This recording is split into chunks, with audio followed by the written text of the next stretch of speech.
yourself become like that. Please remember your humanity. Think about your kids. All right, so we'll get in live in just a little bit. Just getting ready for UFC 325. So bear with me for just a second.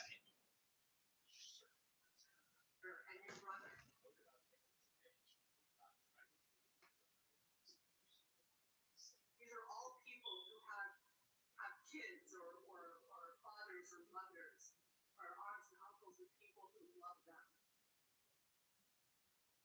And we all have people that love us, and we love people. I mean, I hope that we love people. I certainly do. Please do the right thing.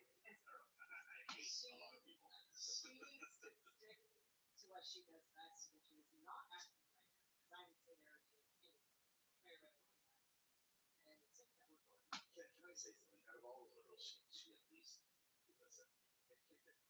her message is one that seems sincere. It may be off, it may be wrong, but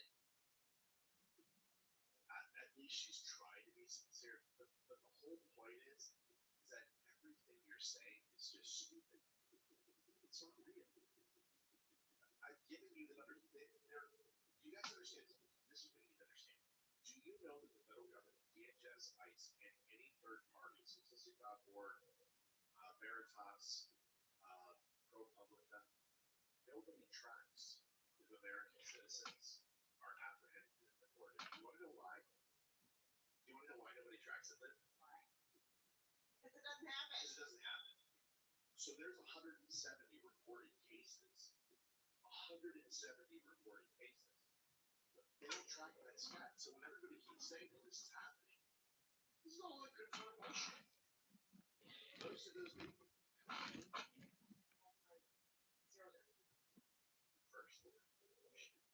So this is what people need to understand. 170 reported cases doesn't mean it's confirmed. Confirmed in the sense that those cases have been reported, but they haven't quantified it, and it's not qualitative. It's not actually identified as real until there's investigations. And if there's no investigations, those reports still exist, but it's unfounded. And that's people who obstruct justice, people who are doing their IDs, people who are aiming at any illegals. I did a video on this. So for her to sit here and say, little children are being abducted, show me the proof. There's a 5-year-old. Yeah, his dad abandoned him. Your Maryland dad, father figure left him. I'm going to say it again.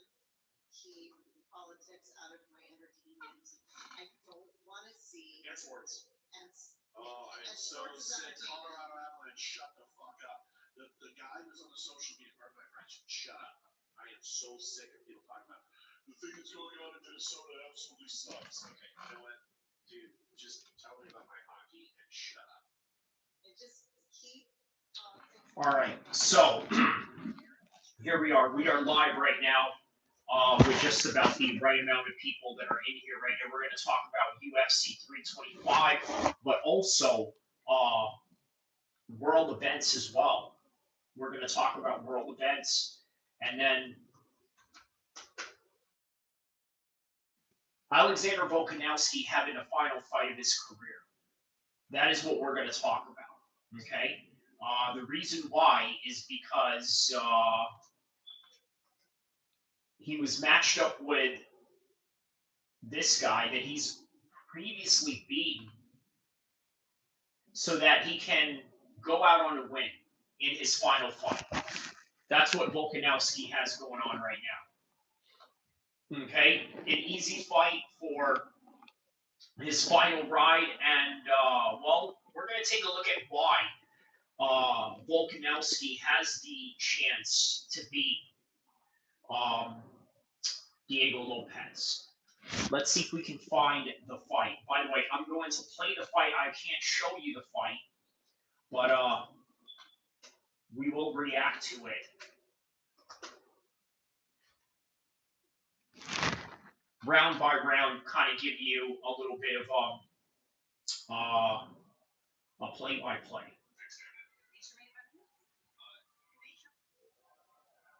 Okay, so here we go.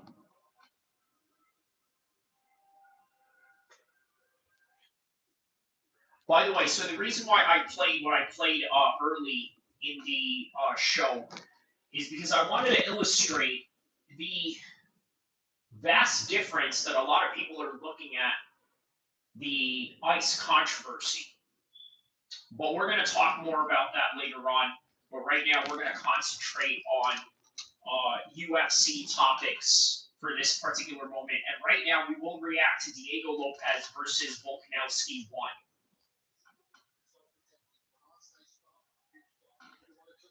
Okay, so now they touch up gloves.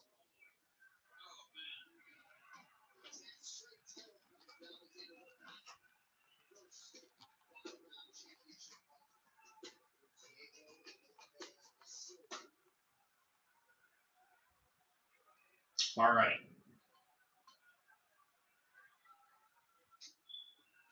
Okay. Player says hi. Laura says, have a good day. Good. Thank you. I hope you're having a good day as well.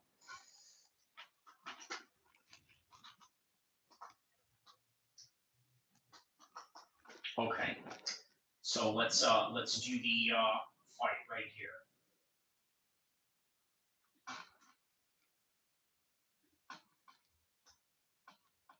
Oops.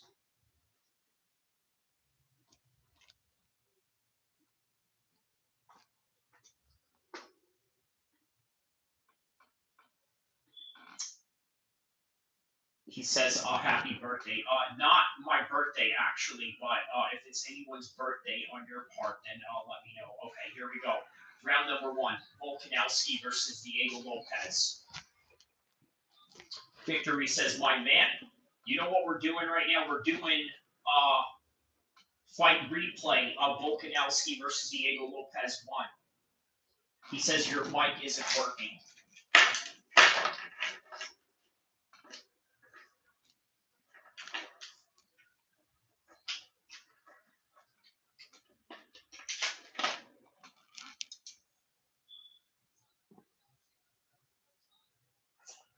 Okay, let's see here.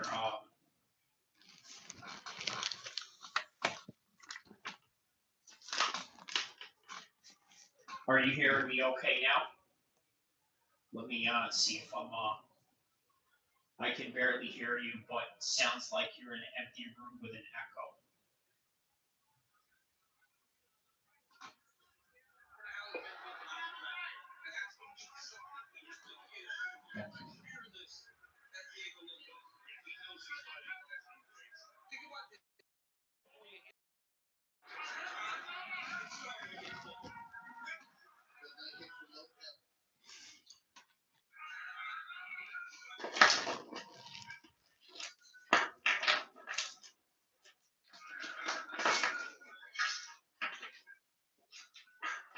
Okay, can you guys hear me now?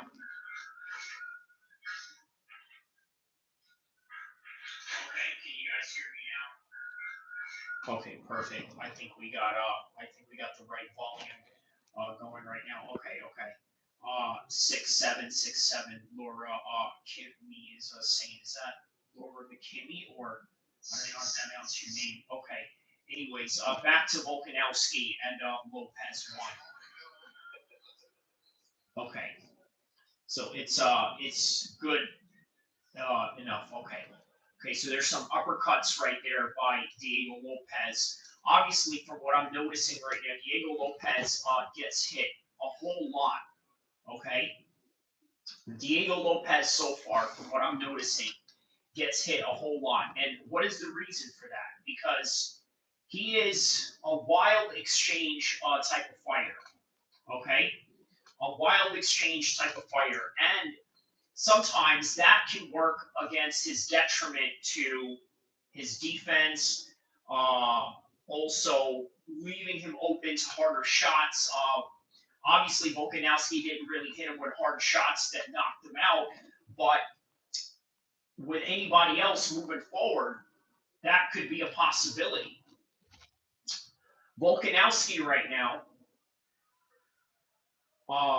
this is his last fight, as I was telling you guys, right? This is the last time that Volkanovski is going to fight. He's going to fight out in Australia, home country, championship belt, and he's going to ride off into the sunset.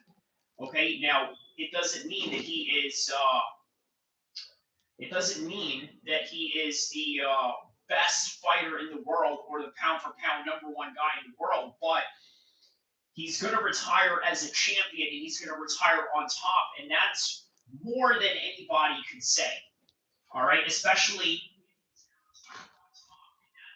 more than anybody, especially in a sport,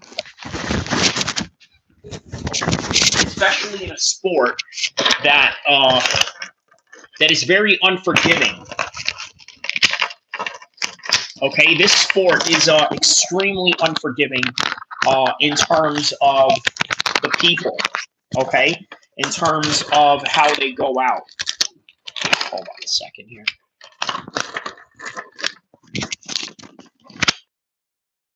Let's test out the volume right now. How's the volume right now? Let's test out the volume right now. How's the volume right now? All right, so is it a little better now? Okay, good. I think a little bit better. Okay, so all right. Let's get back to Alexander Volkanovski and Diego Lopes. Okay, let's lower this down so we don't. Yes, better. Okay. Okay, so there's Volkanovski right now circling around Diego Lopes. Diego Lopes, as I told you, a blood and guts type of fighter. Okay, his whole entire agenda right now is to just circle around, and basically to mirror you. Okay. If you take a look right now at Diego Lopes, from these sequences, what Volkanovski was doing had been circling around. Meanwhile, here's Volkanovski staying in the same place. So in other words, let me give you an illustration of that movement. Let me see if I can use some action figures right here to sort of illustrate that. Okay. Yeah, okay. Let's do this.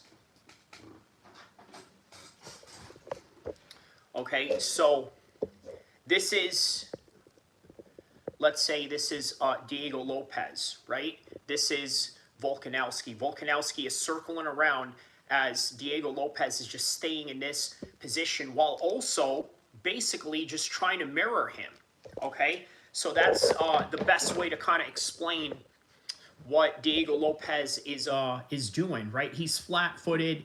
He mirrors you. He waits for you to throw. In other words, one of those guys like, oh, I'm going to throw one at you, so you're going to throw one back at me, instead of being a counteractive fighter, instead of being a fighter that is diligent with his movement and also aware of his angles. He stays in one place and just basically looks to bang with you.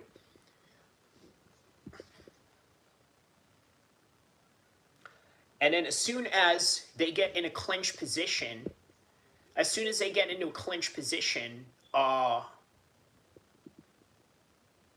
Diego Lopes is throwing uppercuts straight away.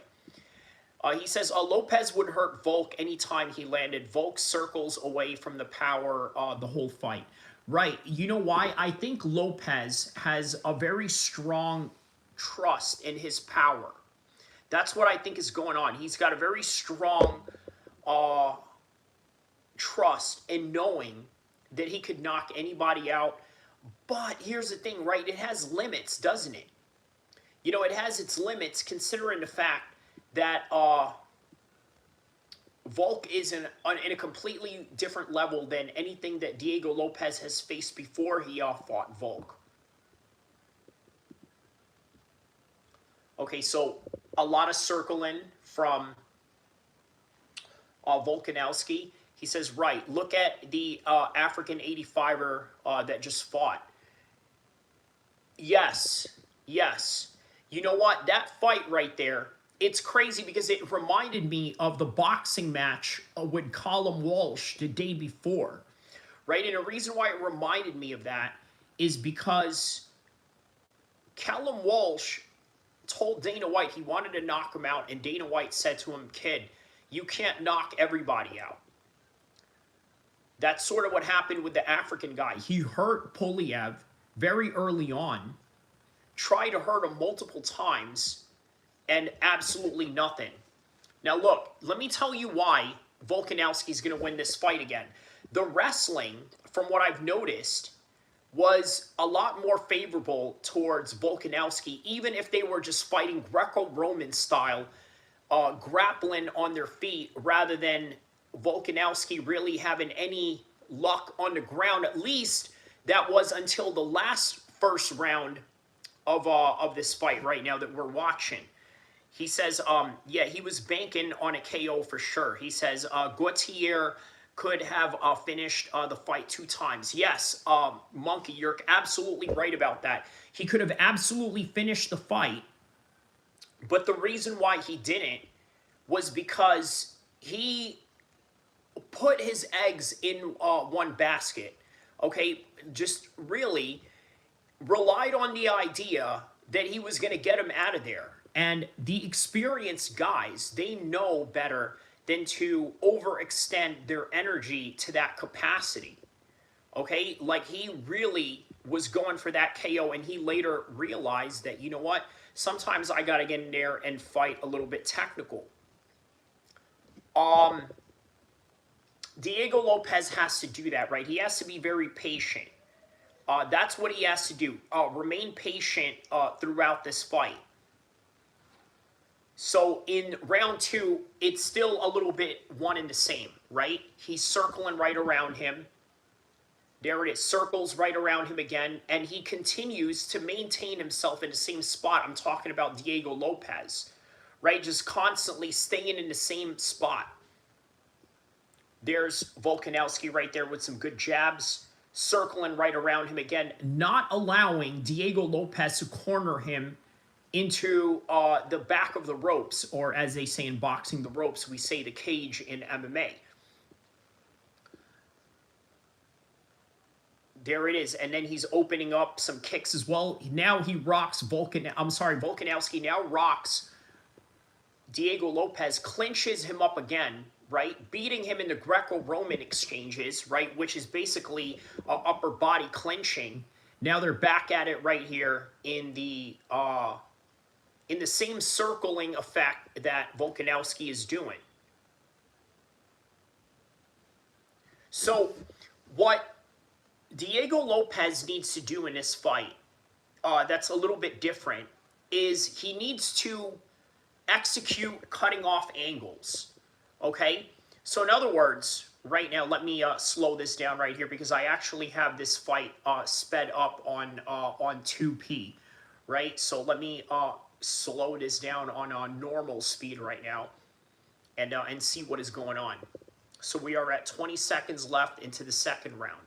Okay, Volkanovski's eyes is cut up. He's circling again. So what Diego needs to do here is basically back up Volkanovski the way that he just did right now. So there it is. He knocks him down for the first time, which, by the way, indicative of the fact that Diego Lopes can be very dangerous at any portion of this fight. So now let's get on to round number 3 right now. Okay, as we also head into the championship rounds right after this, okay? So, once again, a little bit better for Diego Lopes in the early part of this round right now, right? He's fighting in the center of the octagon right now, okay? As Volkanovski is circling around, okay, he's also maintaining his position in the center of the octagon. I think that is the best spot for him in order for him to get these type of knockouts, right? The way that he hurt Volkanovski in the second round, all right, it was indicative of the fact that he was fighting in the middle of the octagon, right? Well, what part exactly is the middle of the octagon?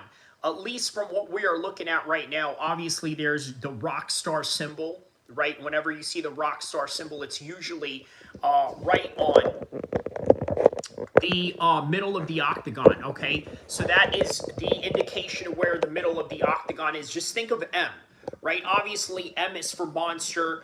So when you think middle of the octagon, just think of the letter M, and there you have it, okay? So, all right, there it is. Now he's maintaining the middle of the octagon, the M, okay, the monster symbol. Okay, and as a result of that, he's gaining a little bit more success in the strikes. And this is actually the area late in the second round is when he was able to put Volkanovski away. So now he is walking Volkanovski down. That is what he needs to do in this fight. He needs to walk him down in order to offset any type of circling, any type of angles, and any type of good footwork that Volkanovski is known to have had over the years, right? For example, he has trained with Israel Adesanya. He's a city kickboxing member. They all have good footwork. Kai Kara France has good footwork. Israel Adesanya, as I told you, has good footwork. Carlos Ulberg has amazing footwork. So this is a guy that comes from a camp that has amazing footwork. And you guys know I've trained with some guys that have had some really good footwork, right? And that is what Volkanovski is emphasizing right now. But once again, a guy like Lopes is a guy that sort of waits for his perfect timing to bomb on you. And the problem with that is, as you are waiting for that moment, here's this guy like Volkanovski who's got a style that is constant volume, right? He can just constantly pick you up with jabs, this and that. And he's got good counters, obviously indicative of Lopes right here in the third round, pushing him back, only for him to throw overhand rights and hooks as Diego Lopes is trying the same thing. But obviously the height of Diego Lopes is showing here whenever he does get the better of these jabs. Okay, so let's speed it up a little bit now. Monkey says, I think the fight will go the same as last time. Okay, but though with the same Magomed versus Alex, but Alex just went at him. Maybe Diego can do the same. You know what? That is actually a good analysis right there, Monkey. That is actually a brilliant analysis. Because even though initially my thoughts are that Volkanovski is going to walk away here with a victory by decision, outpointing Diego Lopes, I also do see the possibility that Diego Lopes can put Volkanovski's lights out. I can absolutely see that. Okay, so now as he's throwing the jabs, right, I noticed something that Volkanovski does for the last two rounds. What he's done was shoot in literally at the end of the rounds, whether it is just about a minute left, a minute and 20 left. He never shoots in early into the fight, and I think there is an energy conservation that's involved in that. Or a part of Volkanovski has an ego that says, you know what, I am a better striker than Diego Lopes. Because otherwise, what would the George St. Pierre the Great do during his prime days? Well, I'll tell you what he would do as we are heading into the championship round analysis of this fight right now. He says, I think Lopes wins within 3 rounds. Wow, he's going to have more confidence this fight. I think Diego is going to do exactly at that level. Okay. All right. So here's round number 4. Now I notice he doesn't initiate the takedowns, right? Because he does have better wrestling than Diego Lopes. He doesn't go to that, right? He invites the striking in the kickboxing match with Diego Lopes, because for crying out loud, what team does Volkanovski train at? It is City Kickboxing. He says, no, I was saying Lopes is going to do this exactly what Evil said. Oh, okay, so you can see a knockout, because that is what he said, right? You can see a knockout later on because of the fact that maybe Diego Lopes has shared enough rounds with Volkanovski to read his data, understand his habits, and know when he puts his hands down, know when he's shooting in for a takedown. That's a big one too. I would ask Diego Lopes to look for the knees as Volkanovski sort of shoots in, changes levels. He says ADD gang. He says he's going to go right at him. Yes, ADD gang. Yes, okay. So he's just basically going to throw caution to the wind, because if you continue to have a technical fight with Volkanovski, then he will just drag you into a point fighting fight, or maybe in a fight that is more favorable towards him in the leverage of the exchanges that's going on, that he created.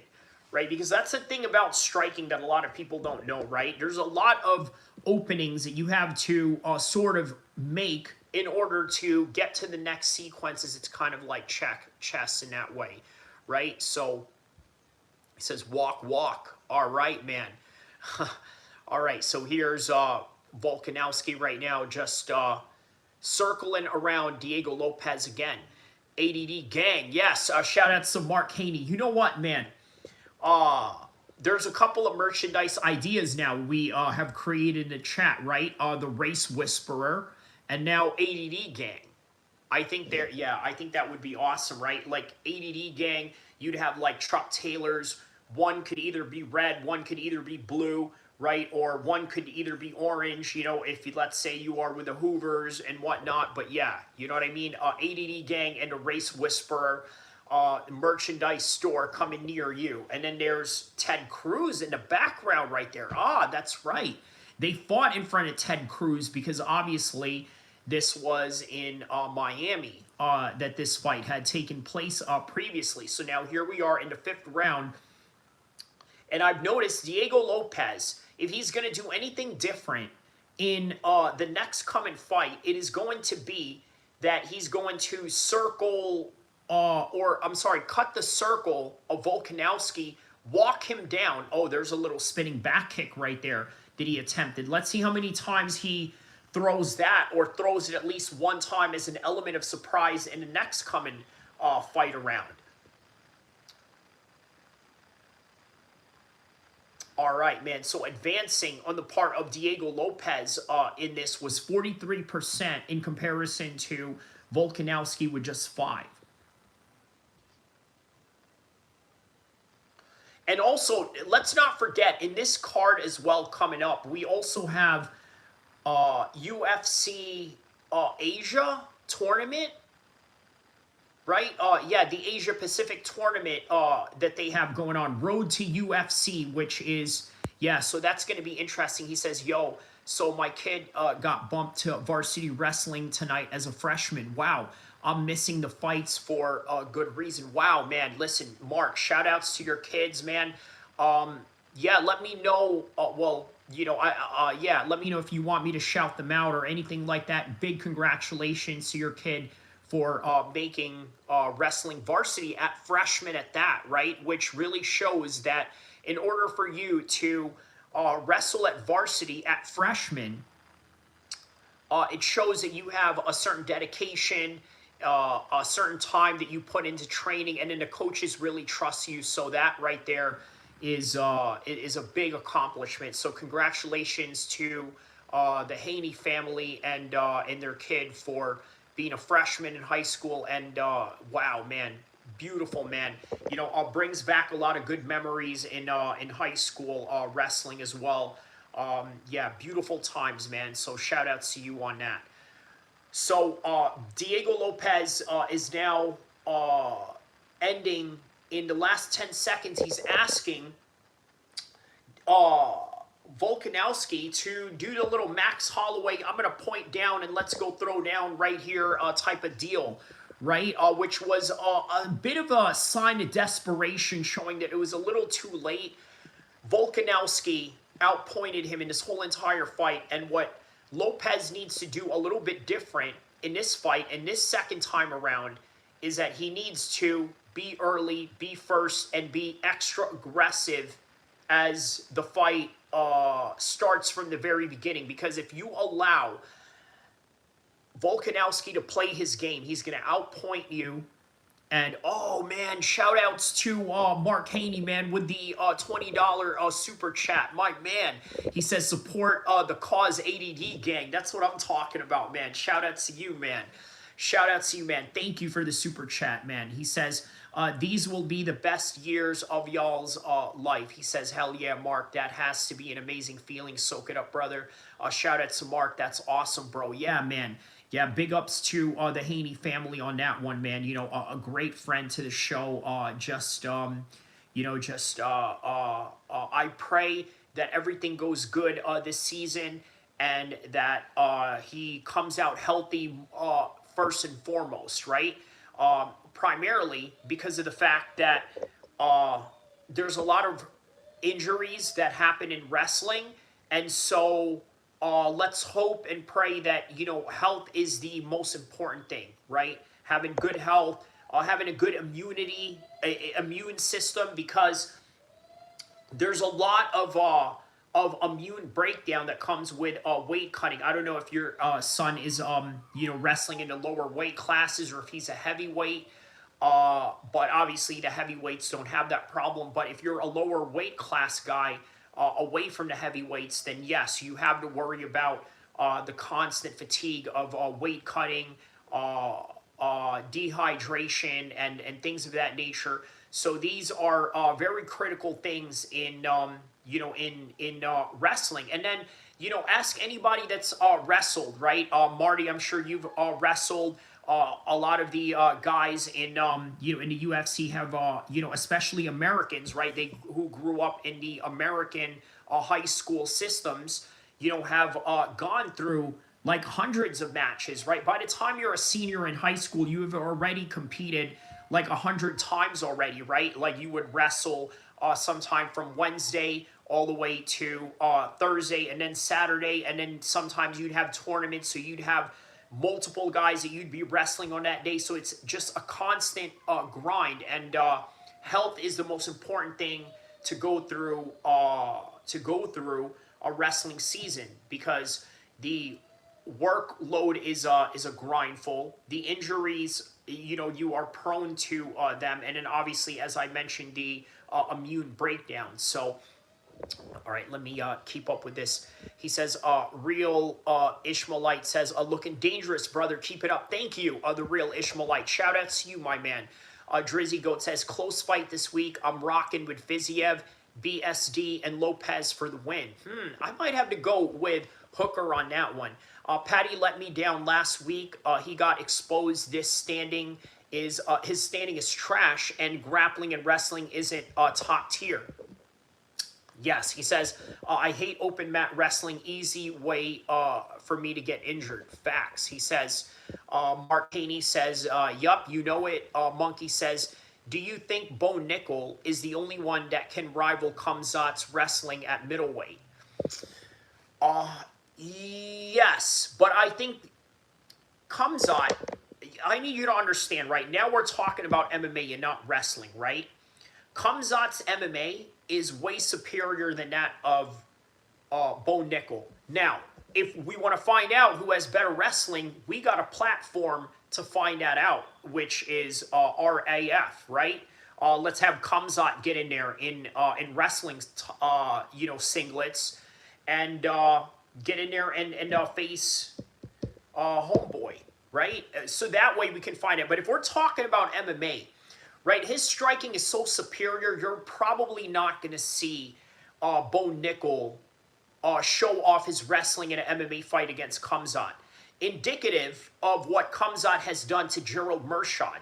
When he took on Gerald Meerschaert, by the way, in the undercard of the Colby Covington versus Woodley fight, and that was the fight week where Woodley would not answer any questions. He would ask him, hey, you know, what do you think about Colby Covington's wrestling? I don't know, but Black Lives Matter. Hey, what do you think about your weight cut this week? Are you okay with your weight cut? Are you weight drained? Are you hungry? What are you going to eat after the weigh-ins, Tyron Woodley? I don't know what I'm going to eat, but all I know is that Black Lives Matter, right? Okay, Tyron Woodley, how was your training camp? I don't know, but all I know is that Black Lives Matter. right? He would say it over and over and over again, right? That was the same fight that Khamzat knocked out Gerald Meerschaert, and at the time, Gerald Meerschaert was #1 in the middleweight division in terms of submissions. So Khamzat was not even going to entertain the wrestling or even the grappling prowess of Gerald Meerschaert. And you've seen what happened after that fight. Gerald Meerschaert was, out there choking people out left and right afterwards. Right, so that was a good win on Khamzat later on, and it just looked better with that 17-second knockout overhand. That's what I think Khamzat would do. He would out-kickbox him. I think he would head-kick Bo Nickel in an MMA fight. Now, if we're just talking about wrestling, let's have them put on some singlets like, like we did in high school wrestling and what a lot of people around the Olympics do. Right? But also RAF, that's also a different platform now for wrestling in a professional setting. So there it is. And it doesn't seem that long, right? You got 2 to 3 periods, right? Not even long. Like we're talking about like 2 minutes. And yeah. Not really that, but you know what? That's the thing. Wrestling is highly explosive, though. But once again, MMA. That's why you guys see me train the way that I do in a lot of the training videos that I have, is because you not only have to be fast, you have to also be strong, but then you also have to have stamina and keep up the speed. You see, here's the thing, right? A lot of guys that say, "Oh, well, I'm fast. Well, I'm strong." Well, here's the thing. Can you keep up your strength and your speed as the fight goes on? And that is what makes MMA conditioning a lot harder. Victory says Tyron is a douche. He says, wow, you remembered that off the top of your head? Oh, yeah, I remember that. That was the same fight week as Colby Covington and Tyron Woodley. We all saw what happened there. I think that was the fight that Colby had retired Tyron Woodley. Evil Monkey says, you're right, wrestling and MMA is very different. Correct. He says, yeah, straight wrestling, Bo would probably win. You know what? I might have to agree with you on that, Marty, right? Just straight wrestling like RAF platform, Olympic platform. Obviously, they're going to do it in the in RAF, right? Because if Khamzat was to enter the Olympic pool, we would have to wait for these guys to beat a whole bunch of people in a bracket before we would see them wrestle each other. And then they would be wrestling each other in a compromised setting because, as you know, tournament wrestling is way different than, like wrestling meets, like your school versus another school, as opposed to just doing it one time, right? Going in there representing for the weight class of your high school. Right, and then as opposed to, those Saturday tournaments. You guys know, if you guys have been, anybody here that's grown up in America and has gone through the wrestling program, you know what I'm talking about.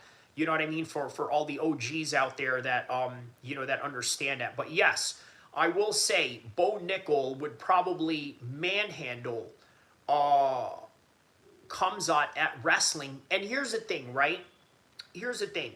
We don't know the ceiling of Khamzat's wrestling. We have seen him grapple and wrestle with top-tier Russian Olympic wrestlers. And Chechnyans at that, right? Because when you talk about Russian wrestling, right, there hasn't been a Christian Russian Orthodox Russian wrestler that was dominant since Alexander Karela, right? Ever since then, when you talk about Russian wrestling, you're talking about the Muslim guys, right? You're talking about the Chechnyans, Sadulayev, for example, Rashid Sadulayev, which is basically the Alexander Usyk of the heavyweight wrestling world.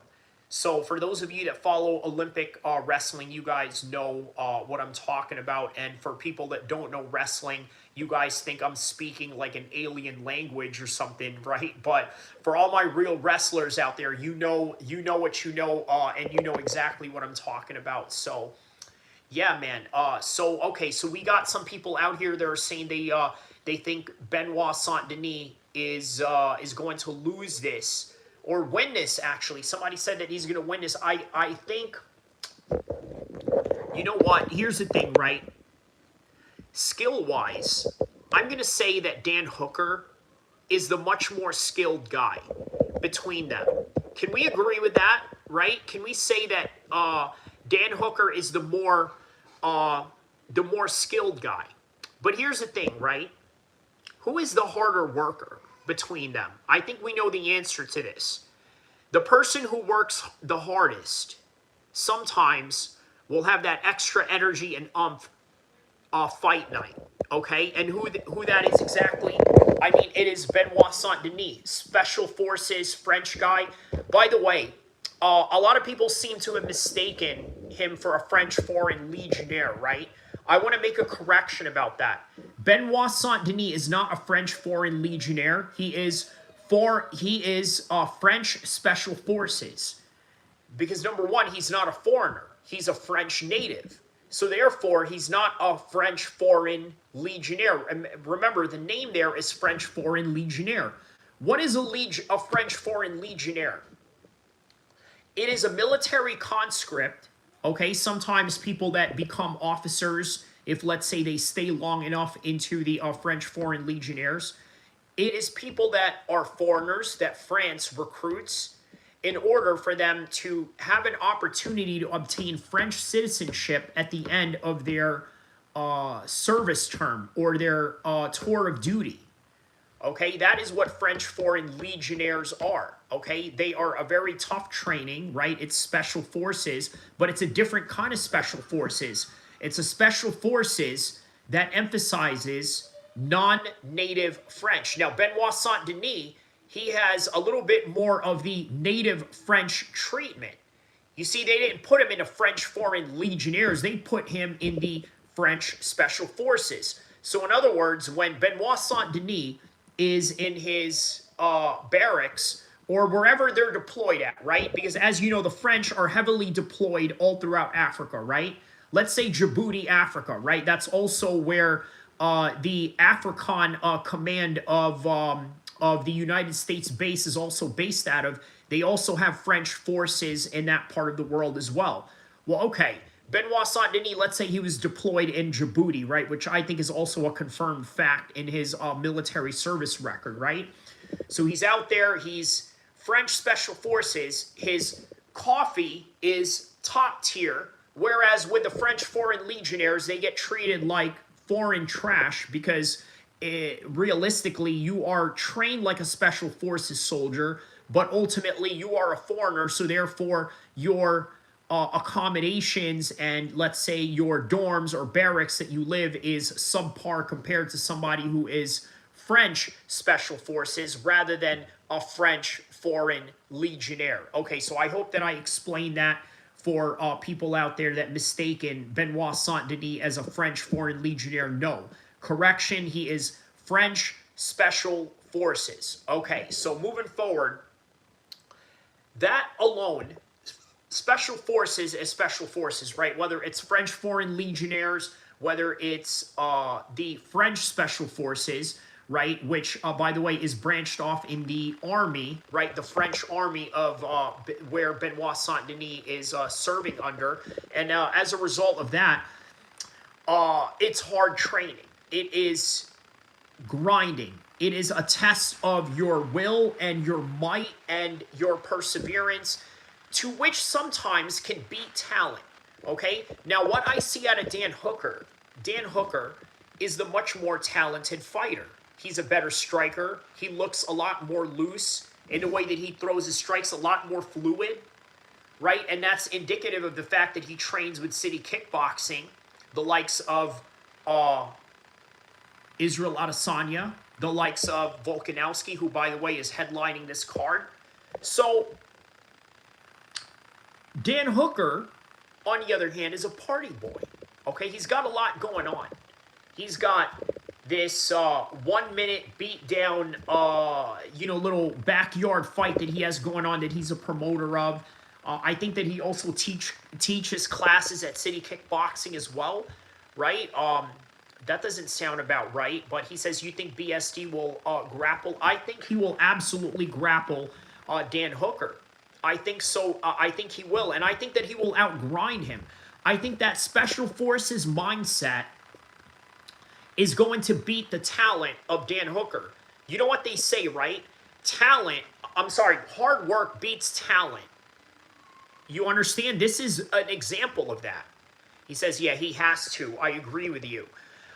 You agree that Benoit Saint-Denis is going to grind out Dan Hooker? Is that what you? Yeah, because that's if you agree with that. Yes, the reason for that is because Benoit Saint-Denis is a subpar striker compared to Dan Hooker. Dan Hooker is, man, he just looks so good with his striking, really good, right? And Benoit Saint-Denis understands that, because remember, who are you dealing with here? You're dealing with a French Special Forces soldier, which means he's read the Art of War. And what exactly does the Art of War emphasize you to do?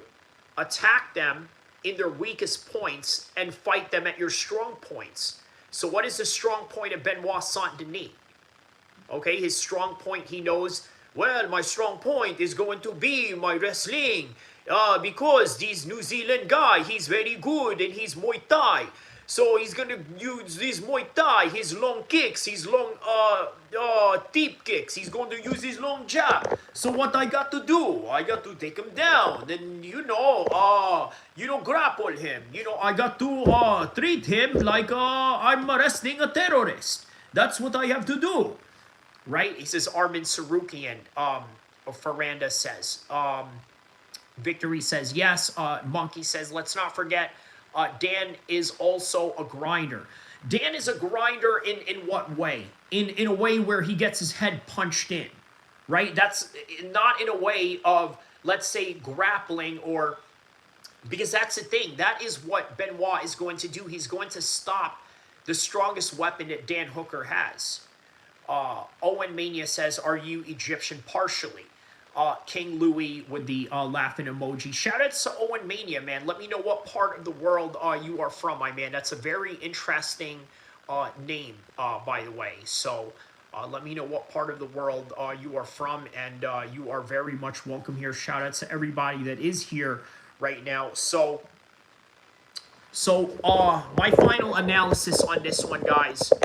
I think that Dan Hooker is a party boy in comparison to Benoit Saint-Denis. I think that Benoit Saint-Denis really took this fight very seriously, right? Dan Hooker, I'm not saying that he didn't take this fight seriously, but I'm going to say that he didn't do anything different to change. Like, okay, for example, right?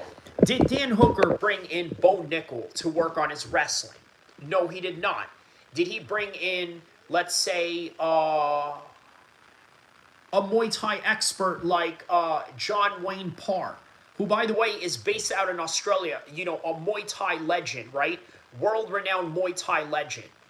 Okay? Has he done anything new to his training that would show that he's going to have something very dominant against Benoit Saint-Denis? And I'm going to go out on a limb and say probably not. Victory says Hooker already said after the last fight he's going to make it to the title, so he'll be a journey. He's not going to make it to the title, so he'll be a journeyman gatekeeper. Yeah, there you go, man. Right? What kind of mentality is that? Now look, Nate Diaz. We know this ninja right here, okay, is a straight up journeyman, but he'll never admit to that, right? In Nate Diaz's mind, okay, he is the baddest fighter in the world.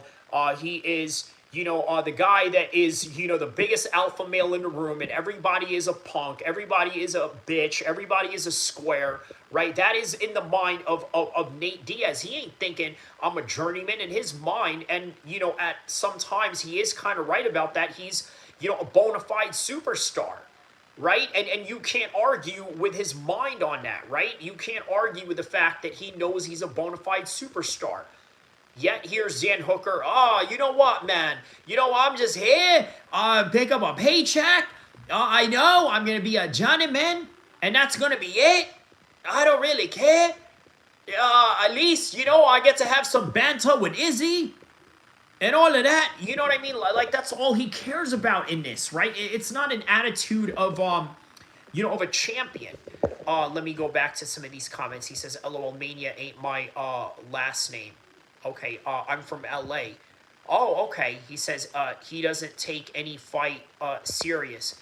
He says, do you think Dan won the Gamrot fight? Victory, okay. Yes, fits the exact narrative you're describing. Speaking to Nate, I think the trilogy fight with Conor is the best fight they can make for the White House. They're trying to work with Masvidal right now, right? If that fight doesn't pull through, I don't think that it would be on Masvidal's part, because Masvidal feels that he has more of the upper hand against Conor McGregor. He feels that he can beat Conor McGregor, and it's a big lucrative fight for both of them, right? McGregor and Jorge in the White House. Yeah, man, he would not pass that up, but Conor would. So, just so you know, he says, I'd rather see Conor versus Dustin 4. Yeah, Dustin seems to be enjoying retirement right now. He says, I like the Masvidal fight, but it's not great for Conor. Correct. And Conor knows that, and they're going to advise him on that reality as well. So, all right. Final verdict for everybody on the chat, right? I got Benoit Saint-Denis. Anybody got Dan Hooker? Let me know in the comment section below. Let's get to Rafael Fiziev and Mauricio Rufy. Okay, this is what we got right here. 32 years old, Rafael Fiziev, Mauricio Rufy. He says, I hope you are having a good night, Kyrie. Thank you. Thank you, afternoon, man. I haven't seen you in the chat for a while, my man. But yeah, man, let me turn the camera right here so you can look me in the eye. And as I tell you, man, I'm really happy to see you here with all sincerity. It's great seeing all the OGs that have been in this chat before come here and celebrate this fight week with us, right? Because, even though I'm creating content, right, ultimately, what we are doing is what we would kind of consider a celebration, right? A celebration of fights, right? A celebration of perhaps maybe the illustrious career of Volkanovski, right? So that is something to look forward to. So he says that I hope you're having a good night, and I extend the same welcome and the same positive reinforcement towards you as well. So, Rafael Fiziev and Mauricio Rufy. By the way, speaking of Conor McGregor, right, they were talking about having Mauricio Rufy as a possible opponent, right? Now, why is that? Is it maybe because he has a little bit of a McGregor feel to him, a little bit of a McGregor swag to him, that perhaps maybe that fight is intriguing? It's sort of like watching a mirror, right? He says, will you be watching Paramount Plus? Yeah, why not, right? Mobland, they got Mobland going on. That's always good. Rafael Fiziev, speaking of Paramount debut, by the way, the victory of Justin Gaethje is really interesting, and I'm going to tell you why, right? The reason why that is interesting is because it shows you that Justin Gaethje really came from the prime golden generation of 155. I want you guys to understand that, right? This is the type of era that Justin Gaethje came from. I need you to put this in perspective, okay? He came from the era of Khabib. He came from the era of Michael Chandler. He came from the era of Dustin Poirier. He came from the era of Tony Ferguson. He came from the era of, well, Islam Makhachev as well, right? Islam is still here. But he never fought Islam Makhachev. But what I'm saying is that generation, okay, could have continued on and beaten all these other lightweights had Khabib continued, right? He would have beaten all of these guys at the 155 division. Rafael Fiziev, what's interesting about this match is that Rafael Fiziev, after losing to Justin Gaethje, he now has a chance to redeem people of his generation. He's already 32 years old, right? Justin Gaethje is 37. Khabib is right around that age. Islam Makhachev is 34. these guys have already made a mark in their era or their present era. Fiziev right now is running out of time, and he is the guy that everybody was thinking should have been the guy to beat Justin Gaethje. And BSD, the same thing. They were expecting him to run through Dustin Poirier. But little did he know, man, Dustin Poirier comes from a generation of tough 155ers. He says Fiziev might have faster kicks than Barbosa. Huh. Faster kicks than Barbosa. I'm going to disagree with that, right? Okay, you know what? Maybe right now, but Prime Barbosa, man, there was nobody that could kick like Barbosa. Not at all. So, Afternoon says, what did you think of Patty and Justin fight? Did you expect the outcome to happen like that? Okay, so this is what I knew that Justin was going to win, right? I didn't think that it was a guarantee, but I just thought that he was a lot more experienced, right? I thought that, experience always plays a factor. Justin Gaethje has been in places that Patty hasn't. He says, remember how fast Barbosa's switch kick was? Yes. He says, yeah, you're right. I'm just saying Fiziev is a close second. Part of it also could be recency bias. That's also another thing that could sort of come into that play. And remember, this is sort of the subject that we're talking about right now, right?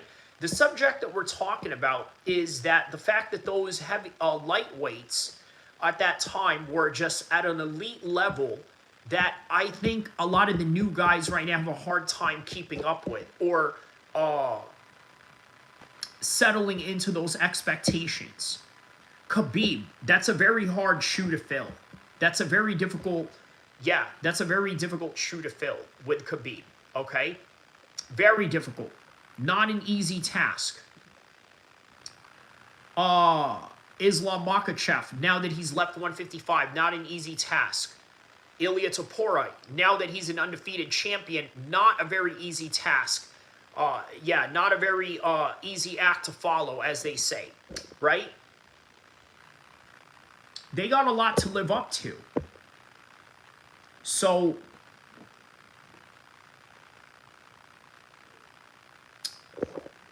this Mauricio Rufy fight, this is where Mauricio Rufy is going to say, you know what? Sit back. Let me show you how it's done for the guys that are under 30 years old right now. Human Made, he says, who's next for Patty? Your thoughts? I would like to see him fight Dan Hooker, win or lose in this one. That's what I would like to see, right? Him and Dan Hooker, whether Dan Hooker wins and loses in this one. So, all right. As much as I like Rafael Fiziev, I'm going to tell you why I think Mauricio Rufy is going to win this one. So, Mauricio Rufy, right, the Brazilian Conor McGregor,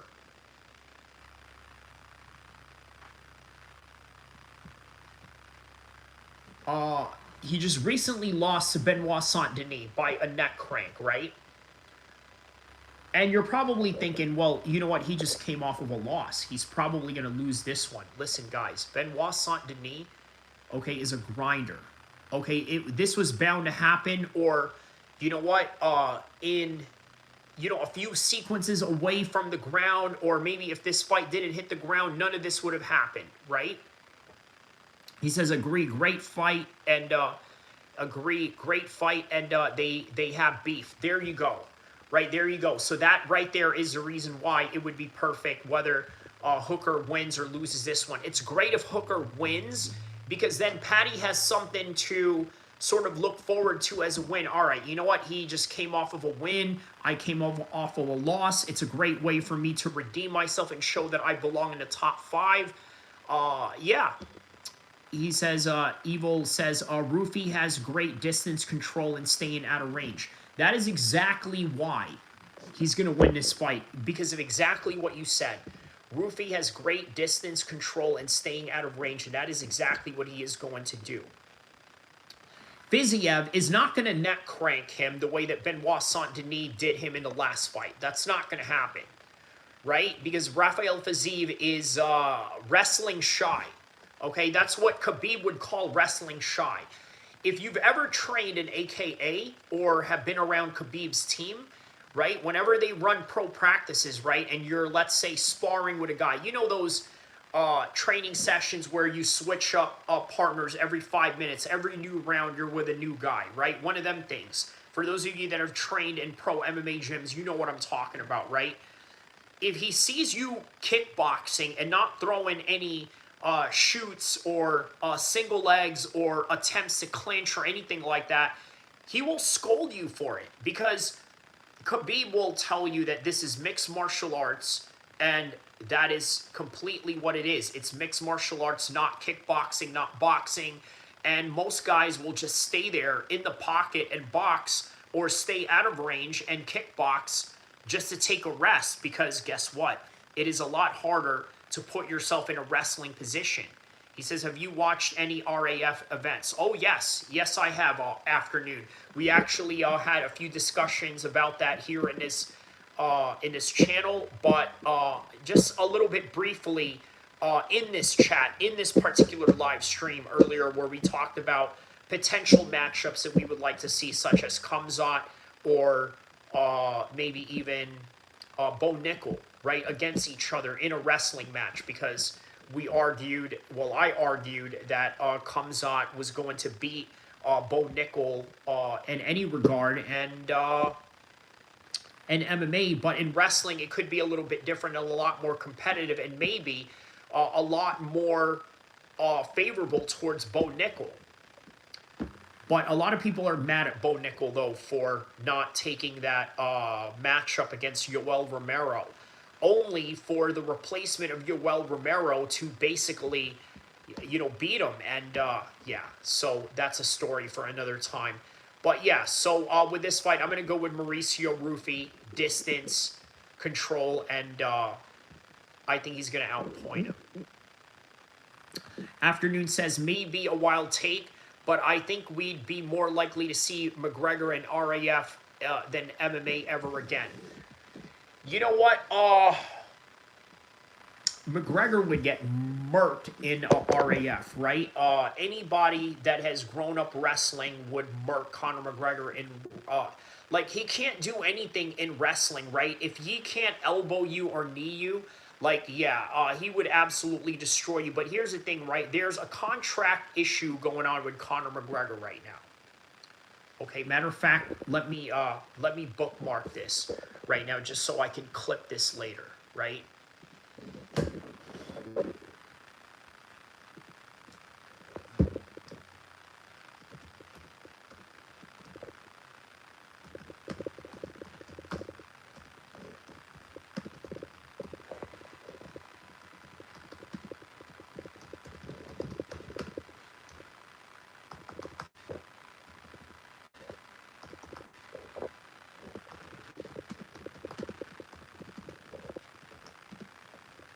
All right, so in 30 seconds, I'm going to talk about that. I'm going to talk about Conor McGregor's contract issue with the UFC, okay? Because this is very important for you to hear this, okay?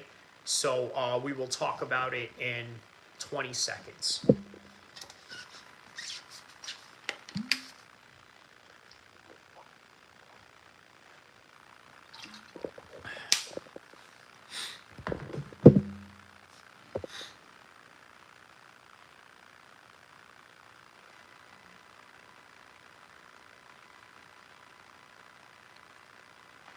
Conor McGregor is going to have some serious contract issues with the UFC, and it's going to look very identical to that of the pandemic in 2020. You want to know why?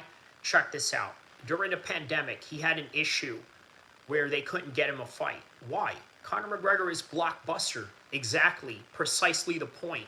So they need to get him in front of a crowd. How are you going to do that in the middle of 2020 when there was a world pandemic going on? So what happened? It stunted the growth of Conor McGregor's career. And that was the problem. That was the beginning of the downfall to Conor McGregor's career, due to the unique positioning that Conor has with the UFC and the type of product that he is in comparison to everybody else in the roster. So it became complicated. You don't have a crowd. You can't maximize your use of Conor McGregor.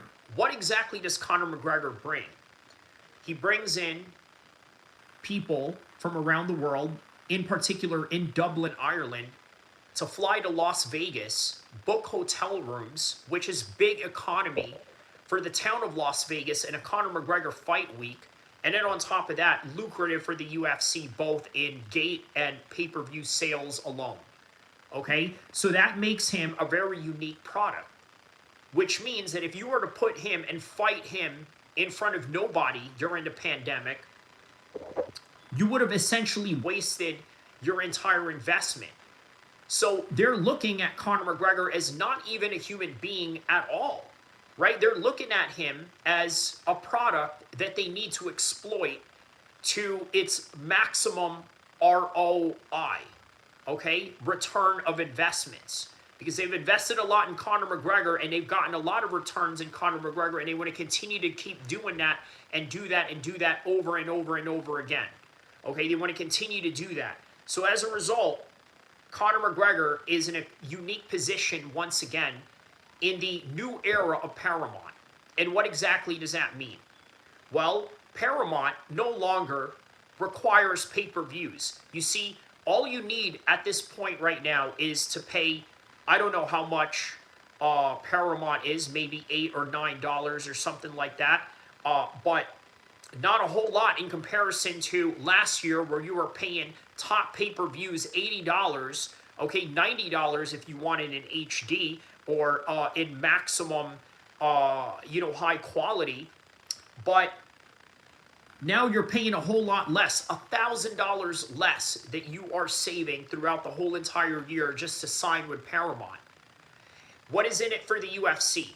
Paramount wants to have a piece of the UFC's ass, okay? And the reason why they want that is because they know that having a juicy product like that will attract a diverse group of audience, right? What do you have in Paramount? To be quite honest with you, the only thing that I really watch in there is Mobland, okay? And that is with Tom Hardy and Pierce Bronson playing an Irish mob guy, which, by the way, is great, right?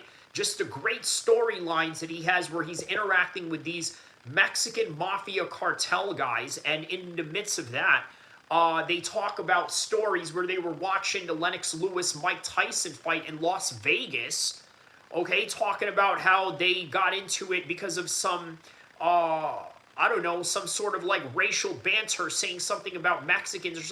It's great, insane story, Mobland, wow. But other than that, it's Mobland and UFC. I can't really think of anything else, right? So that is what they got out of it. They got a product to which they pay this certain amount, so they get a fixed amount to where they don't really care about maximizing pay-per-view revenue because of the accessibility that it offers, and due to the fact that there is a high level of illegal streamings going on around the world. This was something that they really needed to look at as an option because of the pay-per-view numbers going down and dwindling due to the fact that people were illegally streaming it and it was heavily available. So what is the next strategy at hand? The next strategy at hand is to make it available, but make it lucrative. So how do you do that? Well, just charge a little bit or this, that, and then now you have subscription. Okay, but here's the thing. There are people around the world that don't have Paramount. You know they're still paying $80. The Canadians, out of all people, the Canadians are still paying them. He says, you have to watch the Terminal List with Chris Pratt. Okay, I will check that out. 12.9, he says, I believe $12.99 a month. Okay, so that's not that much. Soup says, hi, hello, King. Okay, missed. Okay, sorry. Afternoon says, there's plenty of non-pure grapplers that would wrestle Conor. Okay, so there you go. So earlier, you guys were talking about potentially putting Conor McGregor in RAF before they were going to get him into the White House, right? So why is Conor McGregor just acting frantic again, saying that he is going to fight at the White House, right? In fact, This is literally what he said in Mac Life right now. Okay, there's, I believe, a footage of Conor right here saying that 100% he was going to fight at the White House.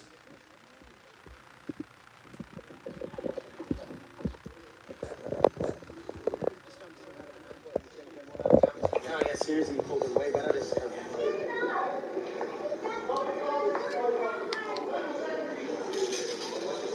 Keep calm and walk, please.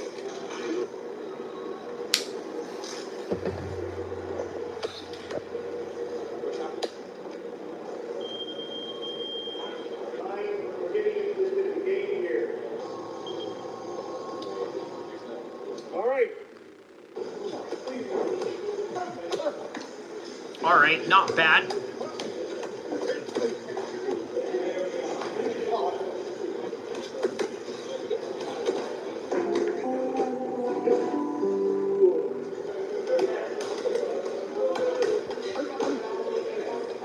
I strong rockets?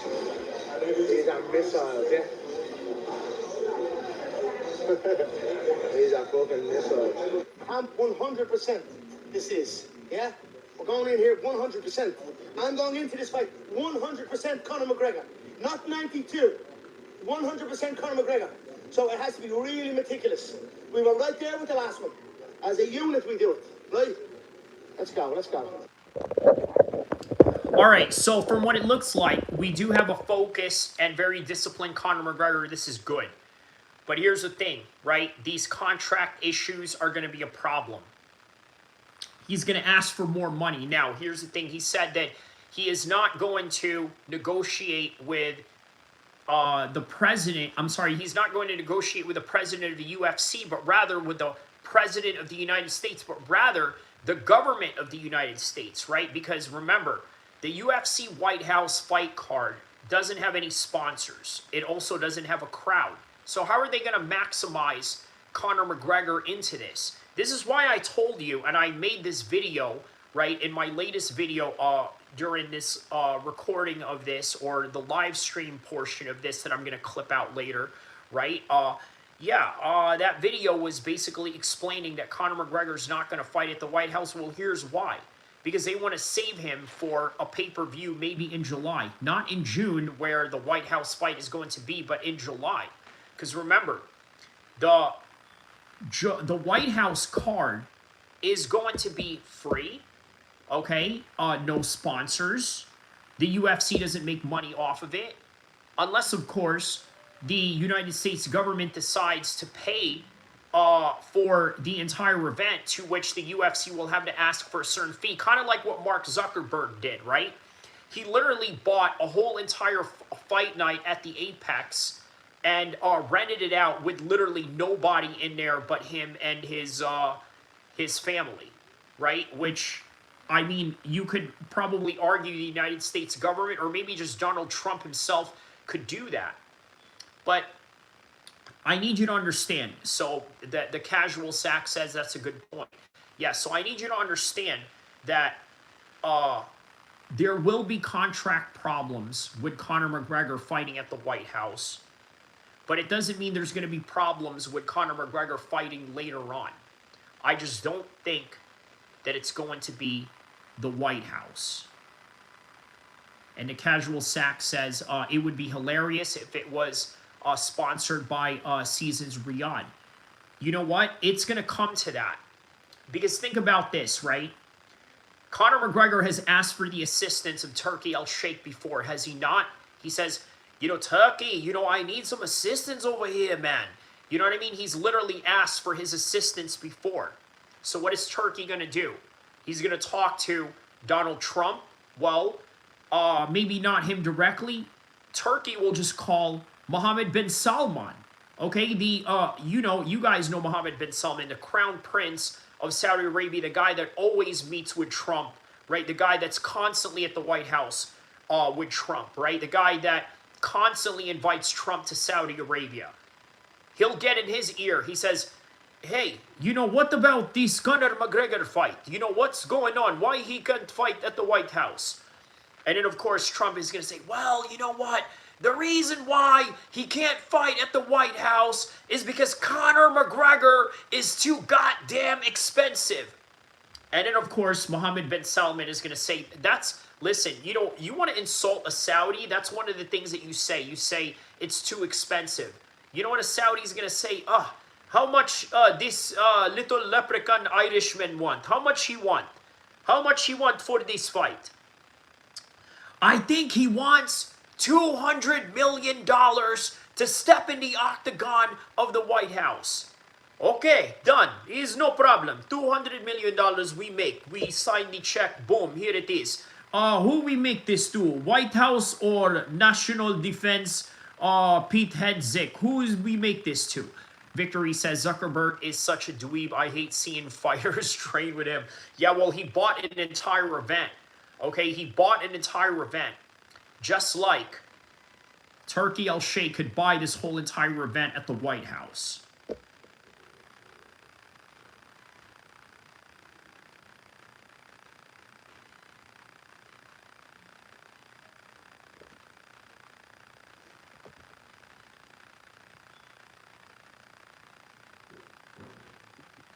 All right.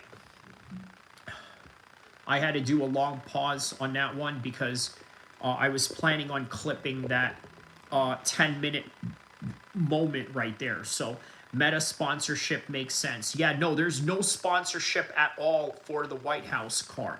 I know Meta sponsors the UFC period. They had a Patty Pimblett Meta commercial, I believe. I don't know if I can pull it up. Let me see if I can pull it up right here. Patty Meta commercial. Let's check this out.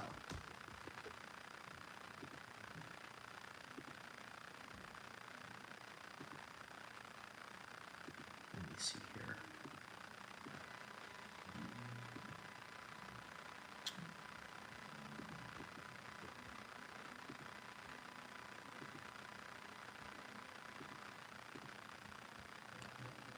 Where's the Meta commercial? Oh, here it is. Okay, we found it. Here we go.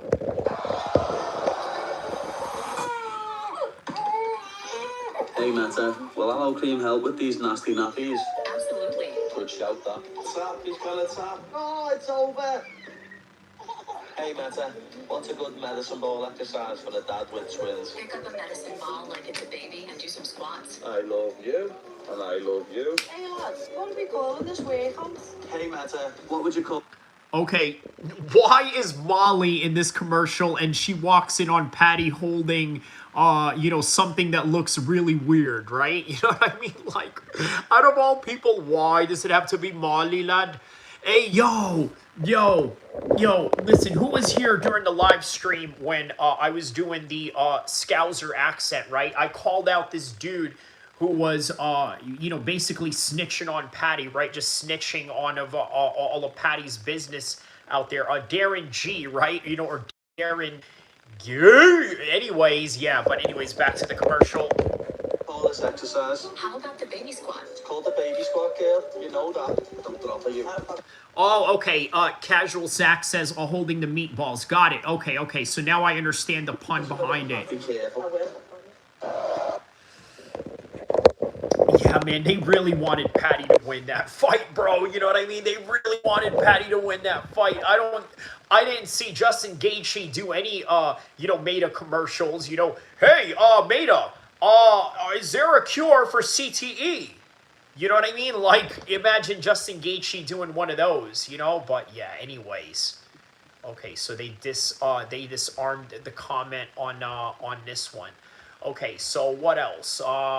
He says, yeah, he got his face meatballed. Okay.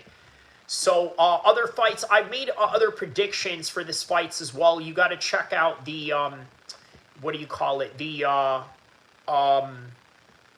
which video is it? Which live stream? Let me see which live stream I did all the prediction for the whole entire fight. Let's see here. Okay, right here. Yeah, 2 days ago I did that live stream, so it's right here.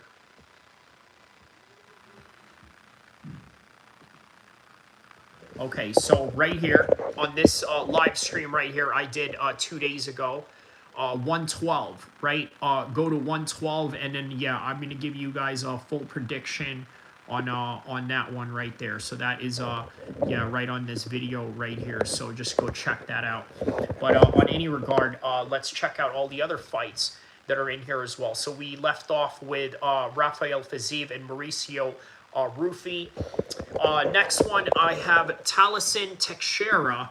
Okay, 8-1 heavyweight taking on what is now the journeyman, Tai Tuivasa. Victory says, I usually agree with you on damn near everything, and I'm not kissing your ass like Republican for Vance. Yes, yeah, that dude, you know, look, that he's not an MMA guy, okay? Like, you could tell he's not an MMA guy because, you know, I have a pretty good turnout for, you know, for this live stream right now. Yeah, a pretty decent one, right? You know, what I do on the average, right? And, you know, he didn't show up for this one. You know, this is a little too MMA hardcore for him, right? But if I, let's say, was to do, you know, ice shooting or, you know, something to do with the Middle East or something to do with Iran, yeah, for sure he would, you know, hop up in here and, you know, yeah. Drizzy Goat says, yeah, Tai Tuivasa by KO. Let's go, money bet. He says, yeah, neither is Zayn. Neither is Zayn. In what context do you mean when you say neither is Zayn? So, okay, the Tai Tuivasa, you're going to go with Tai Tuivasa. Yeah, I'm going with Tyson Teixeira in this one. The reason why I picked Tyson Teixeira, I think Tai Tuivasa makes too much mistakes. He says Zayn is not an MMA guy. No, he's definitely not. You know what? Before, I think he became, you know, somewhat of an MMA guy doing these live streams with me. But prior to that, he would say, yeah, I don't really like MMA because primarily he doesn't understand it. And look, here's the thing, right? The education for MMA in England is not really that, you know, it's not really that high, even though they have a lot of high-level fighters like Tom Aspinall, Paddy, and, you know, Arnold Allen, and the list goes on. Right, but they're not an MMA country, so yeah, something else to bet on. He says, who the F is that guy? LOL. Oh, Zayn, the guy that I do the live streams here with. He says, yeah, Ty's going to KO that tomato can. You will see it in Australia. Yeah, I'm going with Tyson Teixeira on this one. Big, heavyweight, 6'6", you know, 255. 83-inch reach. Yeah, I think he's going to catch Tai Tuivasa in this one. Killen Skillod versus Jamie Mullarkey. I'm going with Jamie Mullarkey on this one. I think Skillod is a very skilled fighter, but I think Jamie Mullarkey is going to show his veteran savviness in this one. And I believe that is all for the main card prelims. We got Billy El-Kheer versus Junior Tafa. I'm going with Billy El-Kheer in that one just because he just has a better record. I'm going with Cam on this one. No, I'm going with Cody Brundage on this one. Right? I just think that Cody Brundage goes through tougher competition in his regional scenes in America, and I think that people in Australia, they don't really have that top-level competition, that world-level competition. He says, Scullid will KO him. You tripping. Yeah, you know what? We'll see. We'll see. You know, I'm going with the experience on that one. Jacob Malkoun taking on Torres Finney. Yeah, I'm going to go with Jacob Malkoun on this one, even though Torres Finney is an undefeated 185er. The height difference, yeah, it's not much of a height difference. They're both small middleweights, so very interesting. Okay. Yeah, man, I think this is going to be a split decision right down the middle. I think Torrance Finney is going to get this one split decision, right? But I think, yeah, Jacob Malcolm's going to give a good account of himself. Oban Elliott, I'm going to go with Oban Elliott on this one. Obviously, he's the heavy favorite in this one, right? Fan favorite at that. The Welsh Gangster, very interesting moniker, of course. And, of course, Con Ofley versus Yazzie. Kim Sang-wook versus Dom Mar Fan. These are basically road to the UFC Asia tournament. Kiricho Nakamura versus Sebastian Salzi. And then Sol Barango versus Lawrence Liu. And then kicking it off with Aaron Tua versus Namsrai Batayawu. All right. So those are those weekend's fights. You guys agree with those picks? I know a lot of you guys don't agree with those picks, but that is the beauty of mixed martial arts nonetheless. So, yeah, man. That is all that I really have for this one, guys, right now. Don't forget to like and subscribe. I just wanted to come in here, give my takes on these fights, run through some current events. And, yeah, I got Lopes, but I agree with the rest. Okay. So, yeah, I want Volk to win, though. Yeah, he'll win this one, right? It's a much more favorable matchup for him. Oh, okay. How about this? Some current events that's going on right now. Let's go with some bonus stream right now. A little bit of some... California staff allegedly engaged in inappropriate... Okay, so what do we got right here? So a little protest going on. Okay, so we got one in Minnesota, one in Los Angeles. Wow, okay, check this out. 3 cameras.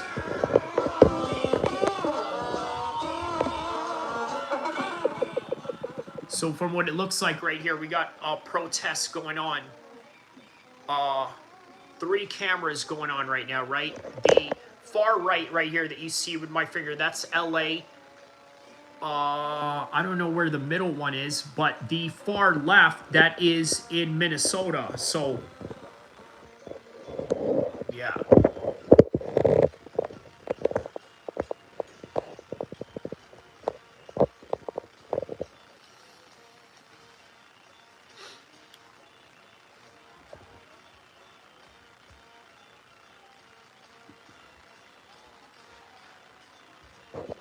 Okay, Eugene, Portland. Okay, Minnesota, LA, Eugene, Portland. Got it. Okay, so that's what's going on. All right.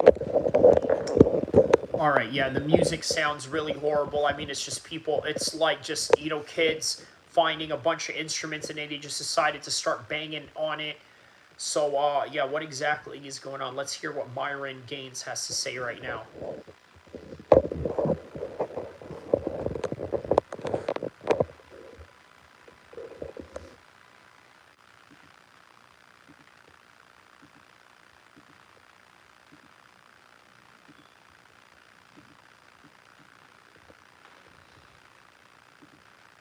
Oh, looks like he's just starting his live right now. Okay.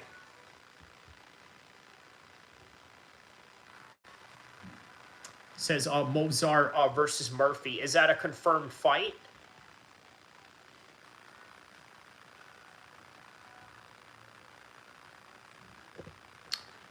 Oh, yeah. So who saw the Adam 22 fight, by the way, right? Man, listen, that guy got his butt whooped. But apparently... there's rumors going around saying that he's broke, so let's hear what... The jumper is down bad. I'm not going to lie to you. Again, I was wondering why Kiwi had took that fight where he got pummeled in less than a minute of the first round. I know that was Lena the Plug's doing because she's whoring him off, but also because Kiwi Head need money. He'd like to lead y'all to believe that he's some rich corn star, but I don't think that's the case.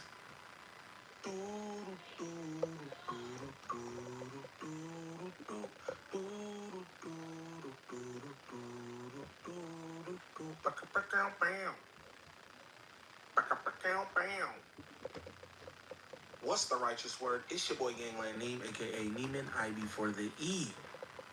Man, golly. I don't know y'all. Remember that. We back with another video. Shout out to all my good subs. Greatly appreciate y'all. Shout out to everybody running up over there on Twitch for me too, man. At Gangland Neem Live. You know what I'm saying? Twitch.tv/. Gangland Me Live. Let's sub up over there. That shit is dope. I really like that too. Also, boom, Divine Hair. Make sure you're tapping with Divine Hair on Instagram for all your lock and braid needs. Which is locks that need twisted, styled, cornrows, whatever. Make sure you get at it. But, Kiwi Head, man, I come across a wild clip, and it just sounds like, I'm going to say this. He seems very, very grateful for getting the second half of his purse, right? He wouldn't have got that. If I was Reindeer Bets or whatever, whoever sponsored that shit, he wouldn't have got it. He didn't throw one punch. You wouldn't have got your back end, bro. I'm not gonna lie, because you didn't put on the show. Niggas talk about promoting this, that, and the other. Look, you got paid, right? Your fee was for promotion as well. So like, oh, you're promoted so good that we're gonna give you hell no. You did not put on a fight. You did not uphold your end of the bargain. But Kiwi Head is super duper grateful for this. I just want you to pay attention to this. But if this is your first time to the channel, like and subscribe off the back. Off the back, don't troll me. If this is your first time to the channel, shame on you. You hear me? Shame on you. But yeah, we're gonna get straight into this. I'm like, damn, he seems super duper grateful. Like if you said, and this is Aiden Ross too. For sure, Aiden Ross got more bread than Kiwi Head, but it's like, damn, bro. It's like, you're not a peer, bro. It's like you're a little homie to all these guys. Let's get into this. And there's one other thing that I want to respond to. Is Aiden Ross basically had a clip where he was talking about how Rainbet at one point wasn't sure if they wanted to pay me the full purse. This happened on Sunday. Basically, I get a text. I'm going back and forth with them. I'm like, hey, you guys gonna send the crypto, whatever? They respond after a couple hours. They're like, hey, we're sending half, but we're currently reviewing the contract to decide if we feel like we are obligated to pay you the other half. So I'm looking at my phone like, what the? Because there's a thing called... That's how everybody was looking at that fight, Kiwi Head. Like what? Or lack thereof, because it wasn't no fight. Yeah, so Victory here says he didn't even try. He really doesn't have an ounce of respect for himself. Being broke is the only thing that makes sense. He has to be. Why else would he do that to himself? Yeah, so Adam 22 seems to have put himself in a very similar position to a lot of the aging legendary fighters that we've seen in the past.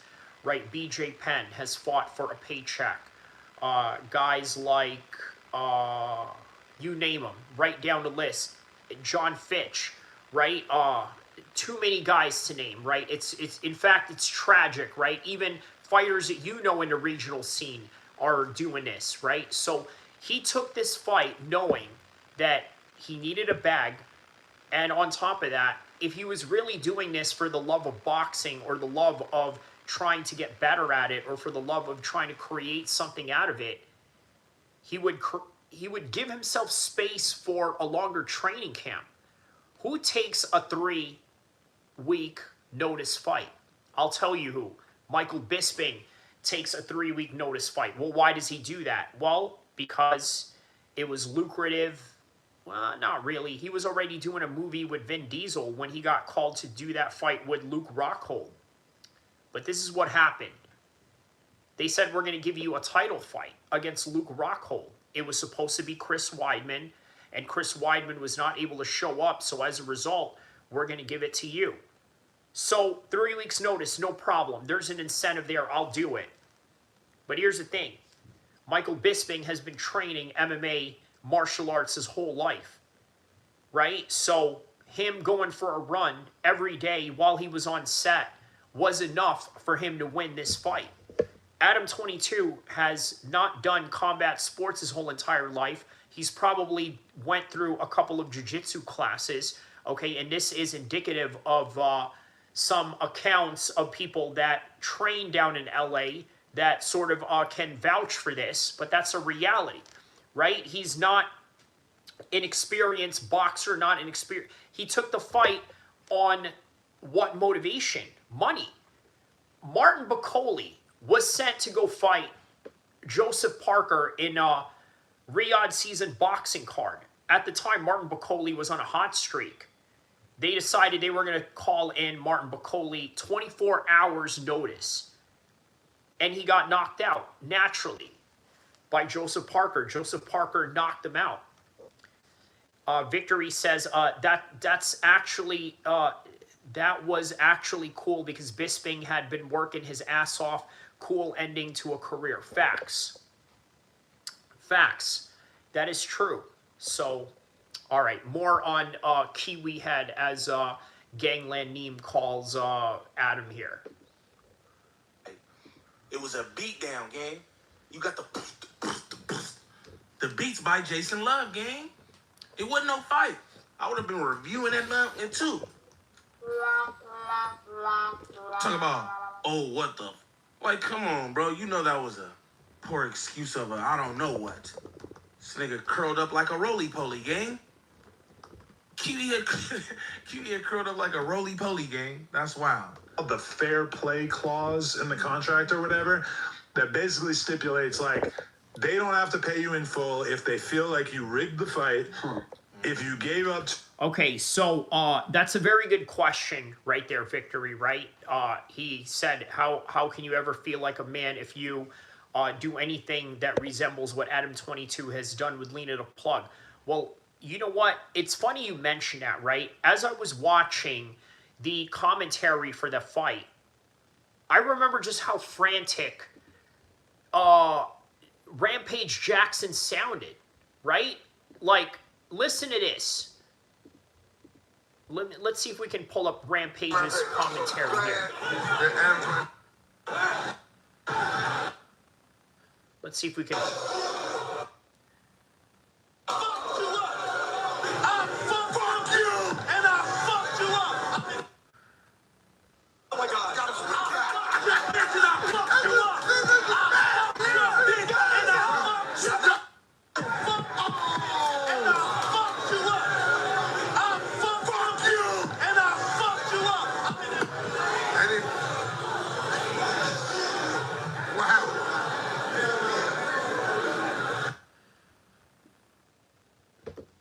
I'm trying to get to the part where, I mean, the point that I'm trying to make is that Rampage was so frantic, right? In a way that he was responding to it, right? Look, here's the thing, right? You cannot set the same rules to a man that literally doesn't understand boundaries or self-respect in the same way that you do, right? To Adam, losing a fight is not the same way as it would be for you to lose a fight. To Adam, losing X, Y, and Z is not the same thing for you when he loses, you know, X, Y, and Z, right? I mean, it's just, Adam is operating in a completely different, you know, level. You know, way different thinking level in terms of just a lack of shame. That's really what it comes down to, right? Adam has a certain lack of shame that you may not be able to comprehend, okay? Because we comprehend in a much higher sense of ego than that of Adam, where he has an extreme side of not having an ego at all, right? But that's really what it comes down to. All right, guys, listen, that is all that I have for this one. Don't forget to like and subscribe. I will see you in the next one, inshallah. Shout out to Ryan Miller. Shout out to you. And shout out to everybody around the world. Thank you for tapping in.